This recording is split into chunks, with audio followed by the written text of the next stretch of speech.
ايه الخلطه بقى اللي هنعملها النهارده؟ احنا اتكلمنا عن ان دايما طالما في خشونه يبقى في التهابات. يا ترى مفيش حاجه طبيعيه مضاده للالتهابات؟ عندنا حاجتين، حاجه اسمها حب الرشاد وعندنا الكركم. الكركم يا جماعه كنز لمضادات الاكسده ومضادات الالتهابات، تعرف تدخله في اي حاجه دخله.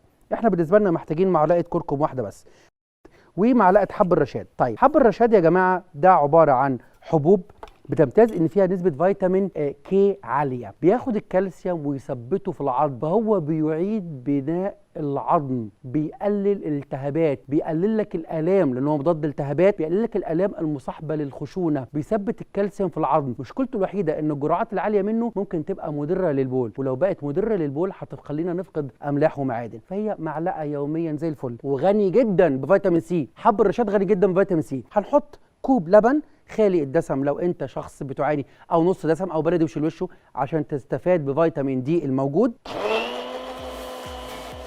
يعني بيبقى هوموجينوس جدا، متجانس جدا، لونه ظريف جدا.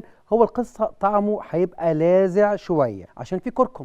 نتغلب على الطعم اللاذع ده ايه ازاي؟ لو انت مش مريض سكر او مش متعالي من السمنه، حط معلقه عسل نحل واحده. طيب لا انا شخص بعمل دايت، نحط كيس سكر دايت. فالمشروب ده هنشربه يوميا. هنشربه امتى؟ بيتشرب والمعده فاضيه. حضرتك اغلب الشعب المصري زي ما اتكلمنا عنده التهابات في المعده او قولون متهيج او قرحه او ما تاخدوش على الريق. لو فطرت وصبرت 3 ساعات واخدته، ما معدتك هتبقى فضيت برضه. لو معدتك كويسه خده على الريق، انت كده كويس جدا، مفيش منك اي مشكله خالص. هو رائع، يعتبر كسناك مع الام المفاصل.